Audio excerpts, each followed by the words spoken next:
And welcome back on a special live Dean's List A-List interview today. One of the most respected A-listers around, an award-winning actress and director with an impressive body of work that started when she was just a young girl. Sport never killed nobody. The world first took notice of Jodie Foster with her stunning performance in the 1976 film Taxi Driver. She'd receive a Best Supporting Actress Academy Award nomination for the role. Her first win would come in 1989 as Best Actress of the Year for The Accused. This is such a big deal, and my life is so simple. There are very few things. There's love and work and family, and this movie is so special to us because it was all three of those things. In 1991, Jodie Foster created the iconic role of Clarice Starling opposite Anthony Hopkins in Silence of the Lambs. Oh, Agent Starling, you think you can dissect me with this blunt little tool? No. I thought that your knowledge... You're so ambitious, aren't you? Do you know what you look like to me with your good bag and your cheap shoes? You look like a rube. For her role in the film, Foster would win her second Academy Award as Best Actress. In addition to her Oscars, there are 2 Golden Globes, a Screen Actors Guild Award, 2 BAFTAs, and more for a string of exceptional and thoughtful films, featuring Jodie Foster both in front of and behind the camera, becoming one of the industry's most respected directors. In her upcoming film, The Beaver, she both co-stars and directs in what may wind up being one of her most talked-about movies. Perhaps not as much for the content of the movie as for the participation of her leading man, the controversial Mel Gibson. Read the card. Read the card.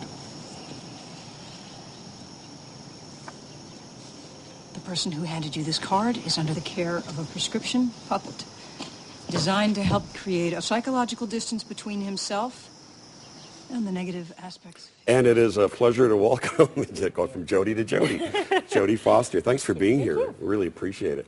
It's always funny to see yourself age on screen. It's good. You look the same. I was telling you that when we were putting the montage together. You really have aged so well. Well, it's a long career.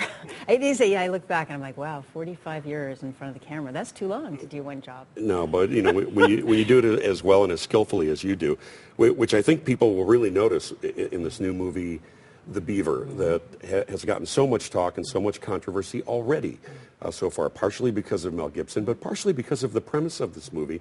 It's a guy who can only speak through a hand puppet of a beaver. That seems rather farcical, but as I was explaining to our audience after I saw the movie, this is an incredibly compelling movie.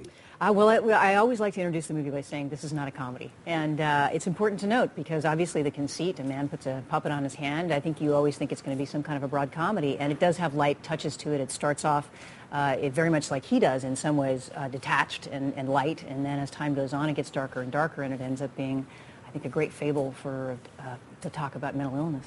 Yeah. And what about the Mel Gibson distraction with this? Because really that's what people are talking about right now. And when I posted on my Facebook how much I enjoyed the movie, yes, or how compelling it was, and get a lot of hate mail? I was surprised. I got people saying that they wouldn't watch him for free. Anyone can separate the man from the work, but not one penny of mine would go to support anything that Mel Gibson's from. And some also said that he's a very talented and great actor and really loved him. But, man, what polarization with the film about to open in a couple of weeks. Yeah, it's a strange and interesting thing, I think, how somebody's personal life, things none of us should ever really know about somebody to end up in the public sphere. But, yeah, there's consequences, I suppose. I will say that he's extraordinary in the movie, and there isn't anybody that leaves the theater ever that doesn't say, wow, this is the most extraordinary and different performance that I've ever seen from Mel Gibson. So I'm incredibly grateful and proud of the work that he did in the film. Yeah, and even I said that. I mean, I said, if I can say that about him, and he and I have had our skirmishes. Have you? Yes. But I said it's an unbelievable performance, but his public life is so forefront. And as the director of the film and as the producer of the film, you don't have any concerns that that's going to torpedo a film before it even gets out there? My job is not how many people actually buy tickets to go see the movies. It's really the luck of being able to make a film that I believe in. And I love this film, and I will always be grateful to him for his, not just for his performance, but for the working relationship that I have with him. And, you know, he's somebody I've known for many, many years, and I know very well. And the man that I know is incredibly kind and sweet and professional and incredibly The man loyal. that you know is not the man that has been portrayed in the media through some of his actions. I don't know. Look, I can't. I'm not here to defend his behavior. I'm here to tell you who I know, and there are lots of moments that none of us are proud of, and none of us would like to be on YouTube. And unfortunately, there's lots of moments of me on YouTube as well that I'd rather people not remember. Some of them involving singing and dancing. Yeah. Well, you know what? Talk about your body of work and some of the films for which you are most proud, and some of the ones that you would rather never get on YouTube or somehow get eliminated from the video stores. Right. That's true. It's a long life, and it's a long life in front of the camera. It's a strange job, and you know, full 45 years for me, and I think equally as long for him, and maybe 42 years for Mel in front of the camera. And he's an amazing actor, and he is transformed in this film, and he brings his struggle on the screen in ways that makes you really understand what a deeply complex person he is. And I believe will show you the reasons why I love him so much. For you, you know, people think of Silence of the Lambs and Taxi Driver. Are those the ones for which you are most proud, or some of the smaller films, maybe some of the more artsy and independent kind of films that you are personally most proud of? I don't know. You know, I'm proud of all of them for different reasons. I think for performances, I think Nell is probably my best performance, maybe The Brave One. Two of the films that were interesting critical films but weren't as high grossing. But I like telling stories, and that's why I make movies. It's not just to say, look at me, look at me. It's really to tell a story that obsesses me and interests me. And now as time goes on, I realize that the best way to do that is behind the camera, not so much in front of the camera. Now in front of the camera, I'm more interested in who are the directors I'm going to work with and what can I learn from. Yeah. You really show your chops as a director with The Beaver.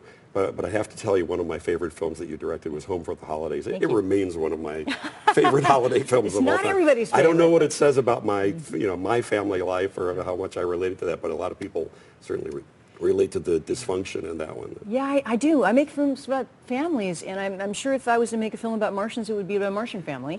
But I love people in spiritual crisis, and sometimes those films are really detailed movies. They're not movies about plane crashes and helicopters. Yeah. They're movies about the details of people's lives and how they interact with each other and how they get through a spiritual crisis and who they become after that and how they evolve.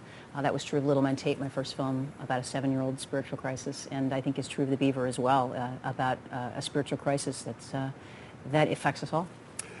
So many people have said to me when they knew that you were going to be on the show today how much they admire you, both as an actress, for the really smart choices that you've made on screen and off screen, and things that you've done off camera in your personal life. They really, really respect you. And I wonder, are there actresses or people in the business for which you have a great deal of admiration?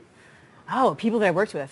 Yeah, people that I've worked with, I think that I enjoy working with so much and that I really look up to. I mean, I just finished working with Kate Winslet, who's somebody that I admire so much, and now having worked with her, admire so much more. Mm-hmm. People that I've loved making films with, mostly directors, I think. And then I felt like I've learned so much from, Spike Lee or David Fincher, Neil Jordan, Bob Zemeckis, Martin Scorsese. Right. Fantastic. Right. Alan Parker. Talking about your body of work, take a look at this little clip that we found here from a couple of years ago. Hey, where's our place? Oh, there you go. We will have our dinner when the gentlemen are finished. Who says? That is the Japanese style. Oh, I'm glad I'm not Japanese. If you try, I always think you will politically find correct, joy in Jodie serving Foster. the man. What do you remember from, you were on several Courtship of Eddie's Father, My Three yeah. Sons, Mayberry RFD, in Rerun Heaven in TV Land, every once in a while we get a little Jodie Foster treat. Well, it was, these are my home movies. This is me growing up. That particular day that I shot that was the day that the first man landed on the moon. Really? And we stopped shooting that day, and they closed down the set, and they took us to the prop room where there was a black and white TV, and we got to see that, and I'll never forget it. So there you go. Wow. How about that? Yeah. The Beaver opens on May the 6th, and I am recommending this movie. It is an amazingly compelling, really, really interesting story try to put the distractions aside if you can, and go enjoy another great Jodie Foster movie. Thank you so much. Really appreciate you joining us. Jodie Foster in with us this morning. Paul, we'll toss it over to you for some weather.